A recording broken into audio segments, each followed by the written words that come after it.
Bismillah, alhamdulillah, wa salatu wa salamu ala rasulillah wa ala alihi wa sahbihi wa man wala. Today's story actually happened while we were making tawaf, circling the Kaaba.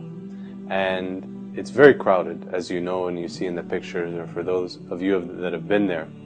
And I was walking, actually with some of the members that were in our Umrah group, families and, single young men. As we were walking, all of a sudden, everyone around us slowed down to an extremely slow walk. And then I saw people parting around what seemed to be an obstacle. I thought someone had dropped something. But it turned out there was actually a man walking at the pace of a snail, right in the midst of this crowd. It wasn't too close to the Kaaba, but it was still amidst a crowded area, sort of between the Kaaba and that outer courtyard.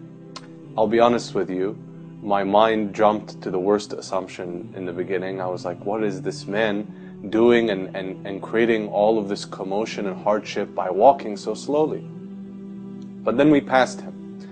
One of the mothers that was with us told me, go back and look after that man, see what he needs.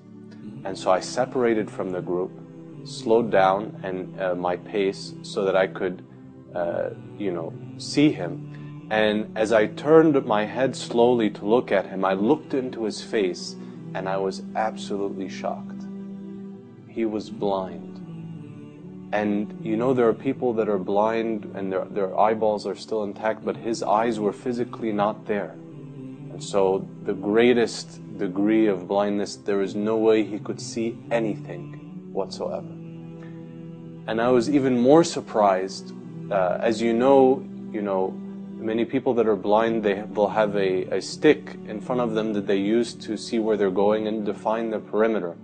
But this man also looked older than time itself, and so he needed a cane to support himself.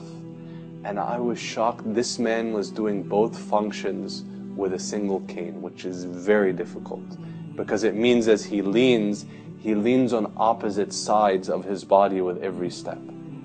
As I saw the men laboring like this, the first thing I felt was an extreme disappointment in myself for assuming the worst out of what is turned out to be, such a difficult situation. I jumped to the conclusion that this person was being careless. But then I also wanted to help. And so I reached out my hand and grabbed his hand, and I intended to take him around the Kaaba and help him complete his rituals and see after his needs. But then, as I looked into his face, he smiled, he shook his head, and he took his hand out of mine. And he continued to lean on his cane and make the tawaf. The people in our group actually were very shocked. One of the young brothers said, how does he know when he gets to the black stone? He can't see it. But what I saw in that smile was a reliance on a guidance much greater than the guidance that I could give him, and a conviction that he would find his way without my help. Don't understand me incorrectly. It's perfectly reasonable and understandable that a person with such a physical handicap would get help. There's no harm and no shyness in this whatsoever.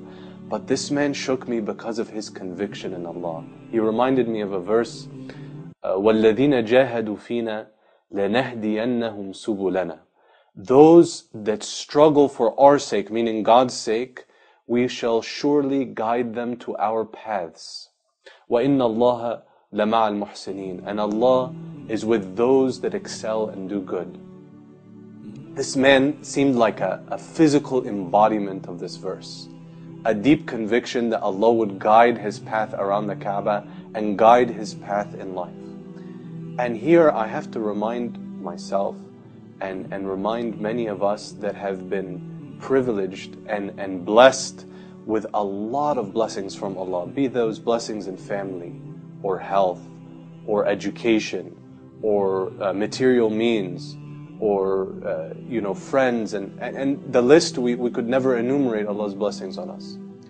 We know that Allah tests with constriction and he tests with ease. And sometimes the test of plenty can be more difficult than the test of poverty.